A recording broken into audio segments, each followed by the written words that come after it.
歡迎大家嚟到寶寶博士戲劇教學學中文。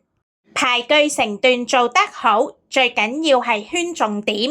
當你每句睇嘅時候，你就要揾出句子裏面有冇一啲詞彙暗藏咗時間先後或者動作先後嘅意思。喺 A、B、C 三句裏面，你會睇到點解要去買粽子呢？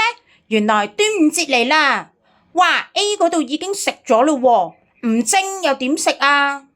D 同 E 兩句就更加明顯啦，你梗係要揀咗餡料，然之後先可以攞返屋企蒸噶嘛。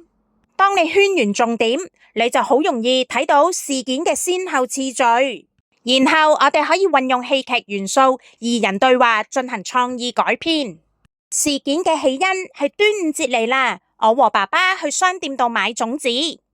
爸爸，你買咁多粽子做乜嘢啊？我想買嚟派俾大家嘛，普天同慶啊！然後就係揀咗紅豆同埋肉餡嘅餡料，你就可以同學生一齊去諗下，咦，仲有啲乜嘢係好特別、好特別、好有創意嘅味道呢？然之後一齊寫低佢，再配上音樂。第三句就係返到屋企，爸爸蒸熟粽子俾我食。爸爸，我迫不及待要吃粽子，小心燙啊！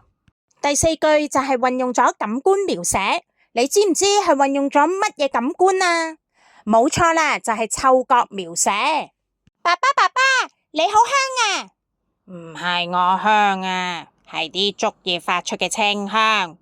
爸爸，你好風趣幽默哦！最後一句就係講我食咗3個粽子，哇，個肚就嚟要爆開啦！俗語有云，丞相肚裏可撐船，於是我就諗到，哈哈，粽子在肚內撐船。今日就同大家講到呢度啦，祝大家端午節快樂！爸爸，你快啲同大家講端午節快樂啦！我好飽啊！